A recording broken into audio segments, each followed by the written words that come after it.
This is Dena. Welcome to this new incarnation of the Den. This is my new show where I'll be talking about movies I like. Mostly horror movies, but I may throw some miscellaneous ones in there too. Anyway, I've never been much of a reader in general, but when I was in high school, I somehow got into Stephen King and I started reading his books like there was no tomorrow. I've just always been a fan, and even though I haven't been reading his newer books that much, I still consider myself a fan, and I always will be. Pet Sematary is a classic, which Stephen King once described as the scariest novel he'd ever written, and the movie is surprisingly faithful to it. Then again, it's not that surprising once you realize that he wrote the screenplay. By the way, the opening credits sequence is simple but amazing. Various shots of makeshift headstones with inscriptions which you can hear read aloud in children's voices, while this haunting piano music plays. Classic. Even if you don't like anything else about this movie, you've got to appreciate this gorgeous orchestral soundtrack.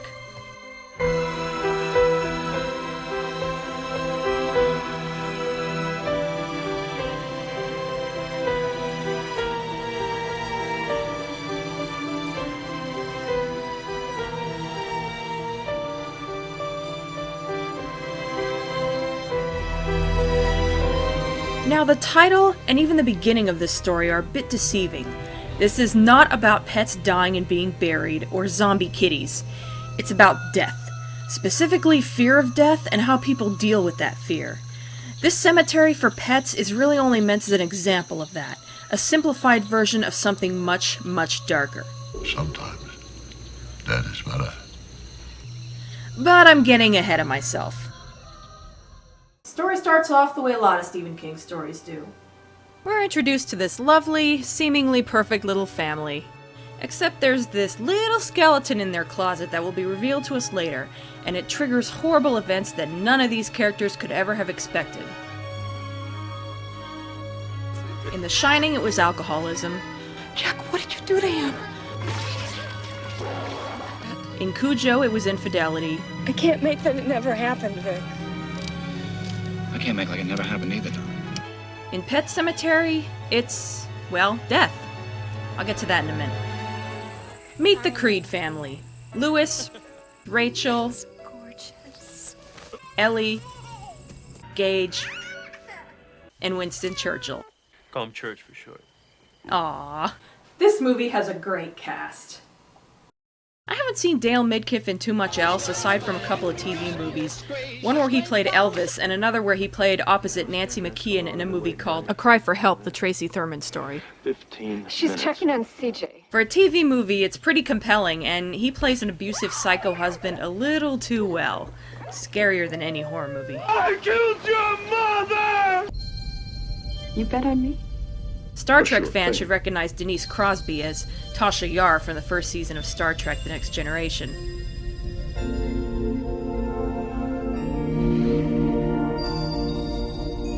Miko Hughes has been in a million movies, Boys have a penis, girls have a vagina. and he's almost inhumanly adorable in every single one. Thanks for the tip. I love all these characters, except I find Ellie to be a little bit grating. Okay, I hate her. I'm sorry. I try not to hate kids, but just her voice is so annoying. Anyway. While Ellie makes an ass out of herself, inadvertently distracting the parents, Gage wanders off unnoticed, coming dangerously close to the street where massive trucks speed back and forth all day.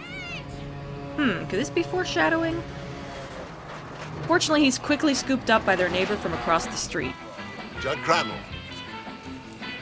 I live just across the Played, road. of course, by the late Fred Gwynne, who is such a natural. Forget Herman Munster. This is the character he was born to play. Need a glass? Not at all. Good for you. So Louis and Judd hit it off really well. In the book, it was mentioned that Louis had lost his dad at an early age, so Judd was very much like a father figure. Even though it's not mentioned in the movie, that feeling comes across pretty well, I think. Here's your bones. And your bones. So we have a nice family, a nice neighbor, a nice big house in the country. One day they take a nice little walk down the path near the Creed's home, which leads to... What's it say, Mommy? It says Pet Cemetery, honey. It's misspelled, but that's what it says. Yes, Judd takes them on a nice little tour of the pet cemetery. Only Rachel doesn't think it's so nice. How can you call it a good thing? A graveyard for pets killed in the road. Built by broken-hearted children. Well, they have to learn about death somehow, now don't they, Miss Creed? Why?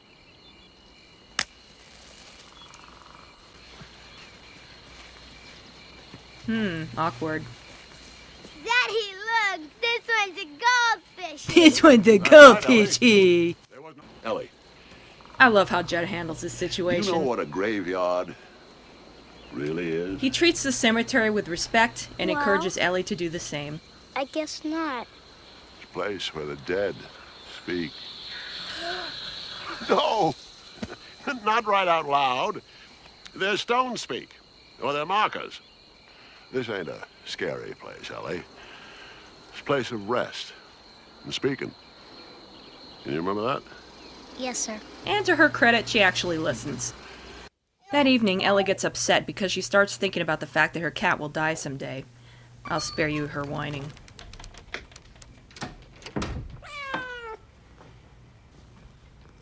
The next morning, Louis takes church to get fixed, and despite a little friction between him and Rachel at first, Gotta go. everything is fine. Bye-bye.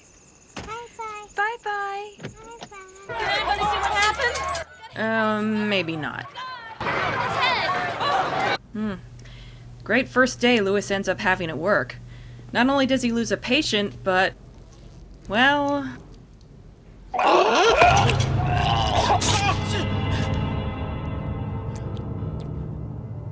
Soil of a man's heart is stonier, Louis.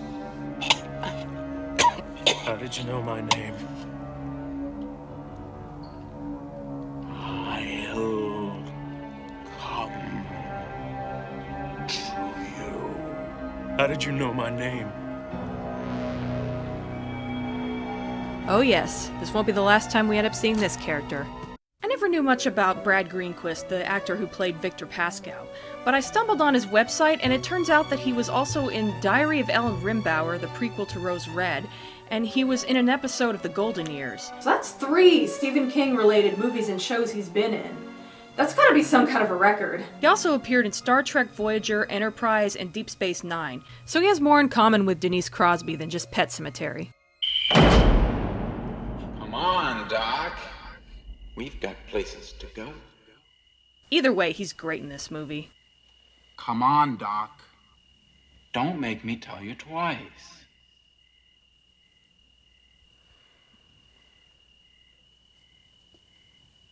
I don't like this dream. Who said you were dreaming?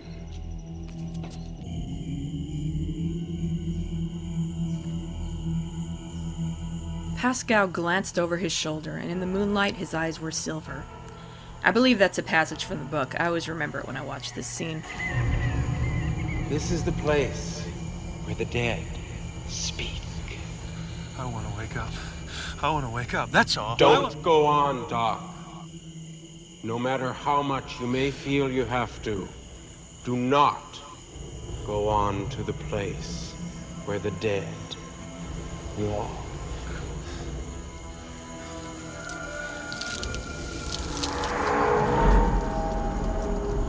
Please. I just want to wake up, that's all. I just want to wake up, that's all. The barrier was not meant to be crossed. The ground beyond is sour. Hey, just a nightmare. Or was it?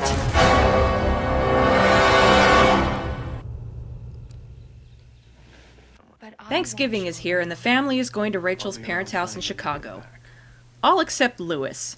He doesn't get along with Rachel's parents, especially the dad, who is a stuck-up rich guy who thinks that Louis will never amount to anything. Which I find kind of funny, since Louis is a doctor. I mean, what does a suitable husband for Rachel have to be? An astronaut? The freaking president? I think in the book he even offered to put Lewis through medical school if he broke off his engagement to Rachel. What a guy. So anyway, the rest of the family is conveniently gone when Lewis receives that dreaded phone call. Well, there's a dead cat over here on the edge of my lawn. Oh, Jesus. I think it might be your daughter's. Judd practically looks like the Grim Reaper. He's so ominous with that hood over his head. Aw, poor little Church probably never knew what hit him. You gonna tell Ellie? And look how upset Lewis is. It's not that he's that attached to Church, but that he's dreading having to tell Ellie about it, especially with Rachel's fear of death and how it's kind of rubbed off on Ellie. He's only just found out about it, and you can tell he's already feeling overwhelmed. Maybe. There's a better way. But Judd has an idea that he's never quite clear about. Sure, bury him in the pet cemetery. That makes sense. So, do we plant him on the outside of the circle? Except that's not quite what he has in mind. The place we're going is on the other side of that. I find this to be an interesting scene. Judd is being so secretive. He hasn't said a word to Lewis about what he has in mind. Plus, they're basically putting their lives in danger to bury a cat. Not much farther now. Won't be much longer now. Almost there, Lewis. You keep saying that. This time I mean it. You'd think that would set off some bells that something isn't right What is here. this place? But Lewis goes along with it anyway. This was their burial ground. Whose burial ground? Micmac Indians. I'm gonna sit over yonder now to smoke. I'd help you, but you gotta do it yourself. Each buries his own. I like to think it's partly because of their relationship. He just puts a lot of trust in Judd, and by this point he may also be figuring, well, I've come this far. Also, there was a detail in the book, and I think an early version of the script, where Lewis randomly mentioned during the trip that he felt great. There's a reason for that I'm going to get to later. Another thing that didn't make it into the final movie is that there was a Wendigo in the forest. I guess I can kind of see why they left it out because it doesn't quite relate directly to the story, but it would have been interesting to see how they'd handled it. The closest thing we get to a reference is this scene. Judd, what's that?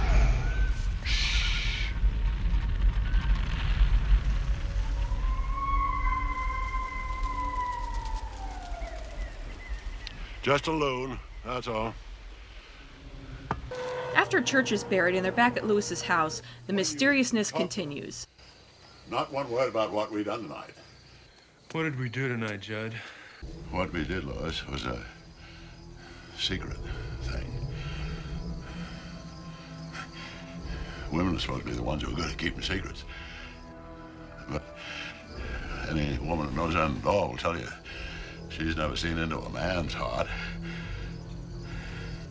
The soil of a man's heart, Lewis, is stonier. Like the soil up there in the old Micmac burying ground. Okay. Now, if you know anything about this movie, you already know what happens the next day. Zombie Church makes a hell of an entrance. This movie has a wonderful gift for taking somewhat innocuous things and making them seem freaky as hell. Oh, and did I mention that Lewis takes more falls than Dick Van Dyke? And it's nearly as funny every time.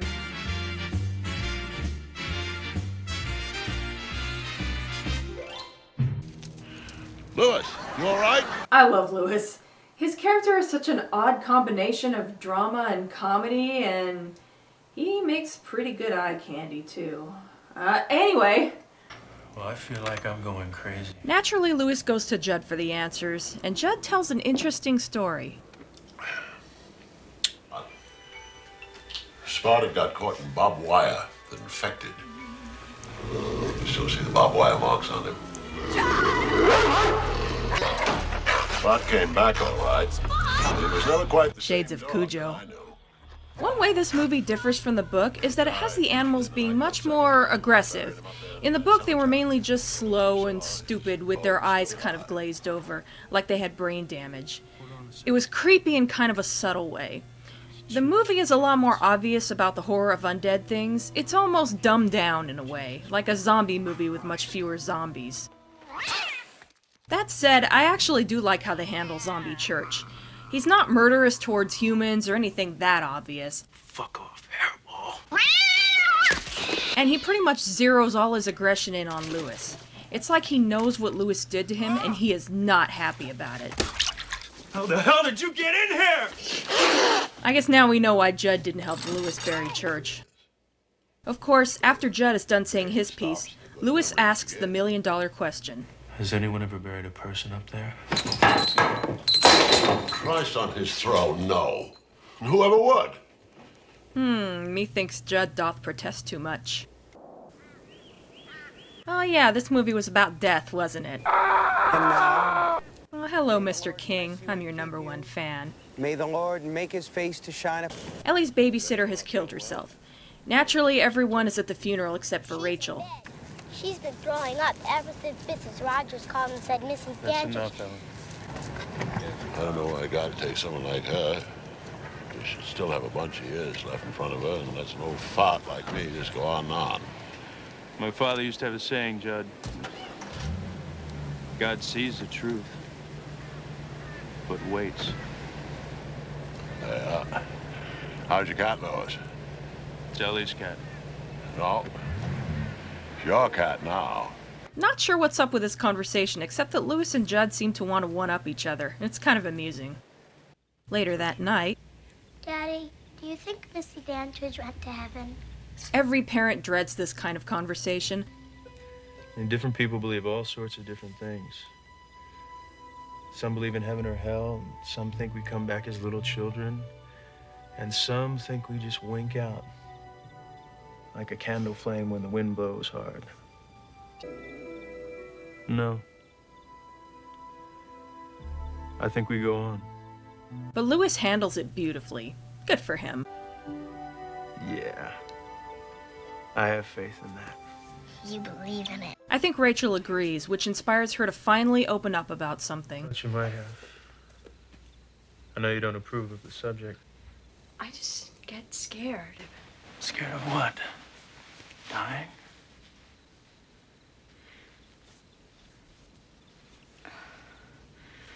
My sister, Zelda. She was in the back bedroom like a dirty secret. Now this is something they probably could have left out of the movie. In fact, the early version of the script only mentions it in passing. But I am so glad they left it in. A dirty secret. Maybe it doesn't absolutely have to be there, but it definitely puts the death aspect back in the foreground, reminding us that the movie isn't about zombie kitties. Plus, a lot of people consider this the most disturbing scene in the movie. She started to convulse, and I thought... Interesting fact, Zelda was played by a guy. Choking. They thought I was crying. But you know something? I think maybe I was laughing. Okay, up until this point, plenty of interesting things have happened, but it's mostly been setting the stage for the big stuff. If you don't want to be spoiled on anything too major, you may want to stop now until you've seen the actual movie.